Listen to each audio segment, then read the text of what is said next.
Greetings, all you heroes and villains out there. I'm Duuz-Diz-Din coming at you with issue 2 of Young Justice Outsiders, titled Torch Song, Part 2. We continue on with our heroes, specifically Connor, McGann, and Beast Boy being trapped in this psychic realm, the psychic projection of Hello Megan. And despite Connor trying his best to try to snap McGann out of all of this, she's just so caught up in the illusion. And it's not helped by the arrival of the other Connor, the more ideal Connor, I guess you can say, of the Hello Megan TV series.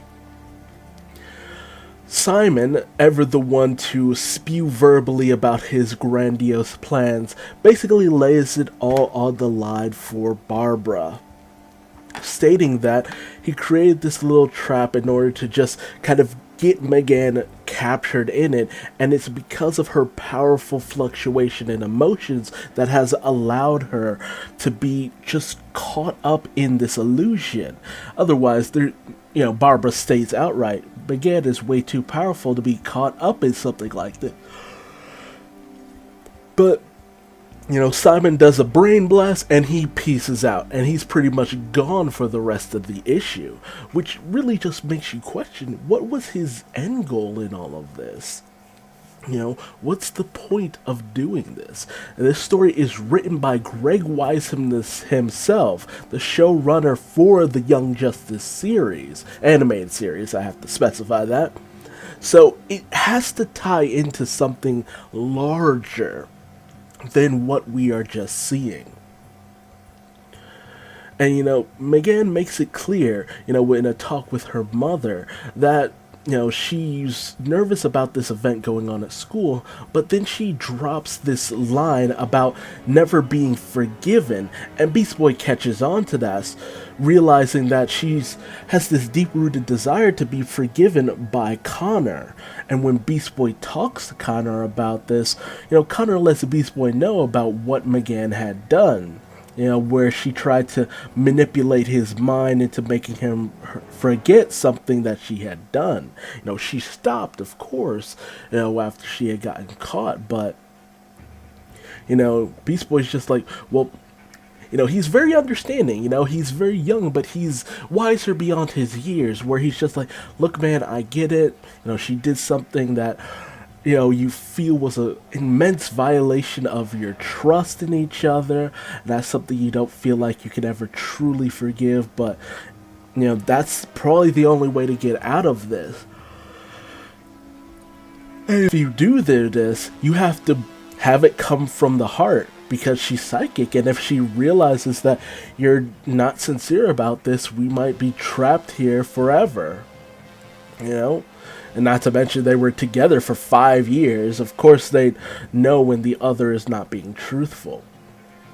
So the night of this big performance in the show happens, and McGann goes out and sings this, I guess, lovely song. The lyrics are good, but the biggest problem with a literary medium, where it's just words and pictures, is that when there's song moments, you can't, get the song.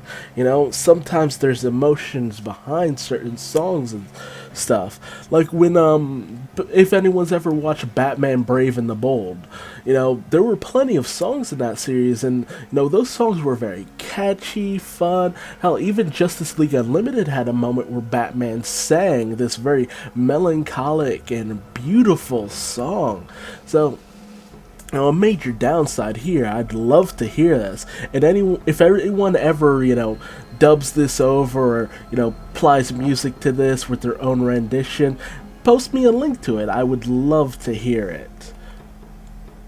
And even the other Connor, hearing this, very melancholic song that's basically all about how sorry she is over what she did and how she begs for forgiveness. He realizes, hey, this is a little too heavy to be my Megan, but maybe that's why she's not my Megan. She might just be yours. And so he just kind of lets Connor go and talk to Megan after the performance. And, he gives a heartfelt, like, I forgive you. I've long since forgive you. We're best friends. We're really close. And there's this connection that they've had for, ever since the beginning of the series. So they play on to that, and I'm very thankful for that. If nothing else, it buries any lingering feelings of anyone just being like, oh, he shouldn't have forgiven her that easily, and blah blah blah, and so on and so forth. Like, no, she's sorry for what she's done, and she's gonna try to be better for it. You can ask for forgiveness, but it doesn't always mean you'll be given it. It depends on the other person. And, Connor, for the most part, he seems ready to forgive Megan. He just was still kind of lingering on the whole situation, and I'm glad that's over. Because I don't want that to consume their whole relationship for the remainder of this series. We already went down that part. And so with that, with Megan regaining her emotional state, she's able to overcome Simon's control, and they make it back into the real world. And with that, Barbara, tells the team that Simon managed to get away, and they say, we'll get him next time, with just leaves a lot of questions, honestly. It's like, what was Simon after? What was he trying to do? Why was he purposely luring the team into this trap? What did it serve? Because, this is a show that there's always layers upon layers upon layers and layers. Like, that goes for any kind of show that Greg Weisman has ever done. There is always some angle that a villain is playing, and when he's involved, there's always something deeper lying under the surface. And I'm questioning that here, because it's like, there's no way that's it. It's just like, oh, brief encounter with Simon, it doesn't really matter in the grand scheme of things. It's just like, no, there was definitely something more to it by now. And he's on his way to Bialia? Come on.